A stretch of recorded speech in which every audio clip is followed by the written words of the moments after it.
कुछ सच्ची बात कहते हैं, पूरे जीवन के अनुभव की बात कहते हैं कि गुरु कृपा से ही भोगाग्नि शांत होती है। जो भोगों के प्रति वैराग्य होता है, घृणा का भाव होता है, इसे अच्छे से समझ लीजिए, ये गुरु कृपा से होता है। ना भोगने से शांति मिलती है और ना त्यागने से ही पूर्ण शांति मिलती है। भूत के लड्डू हैं। त्याग शब्द पर ध्यान देना, हम वैराग्य या उपरति नहीं कह रहे। त्याग का अर्थ होता है परमार्थ में मैं चल रहा हूं, मुझे नहीं भोगना, पर उसमें सुख बुद्धि है तो अशांत रहता है। तन त्यागे और मन गही रहे, दोनों ही दुख होए। अब अगर भोगे तो ये भूत के लड्डू है नहीं, उसमें सुख है नहीं।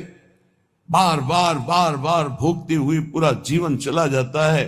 वो कामाग्नि और प्रज्वलित होती रहती, वासना और प्रज्वलित होती रहती। अगर कहीं वो भगवत मार्ग में गुरु का वर्ण करके चलने की कोशिश करे तो ये आकर बाधा खड़े कर देते हैं। विद्या, रूप, महत्व, कुल, धन, यौवन, अभिमान, ये अंतर्भाव विरोधिनी, ये स्वरूप देह नहीं प्राप्त होने देते। विद्या का अहंकार, श्री बिहारी देव जी कह रहे, पांडे पढ़ी पढ़ाए बक बहके, बड़े ऊंचे महापुरुष हैं। कह रहे पांडित्य किसे कहते हैं उसे समझो। भगवान ने गीता जी में पंडित किसे कहा है। हम लोग पंडित को जाति पक्ष में ले लेते हैं कि पंडित कौन बोले, वो पंडित जी, दुबे जी, तिवारी जी, मिश्रा जी, वो पंडित जी। और भगवान पंडित किसे कह रहे हैं?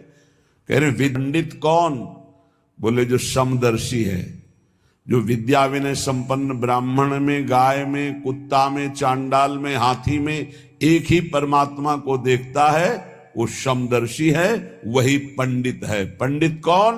जो समदर्शी है।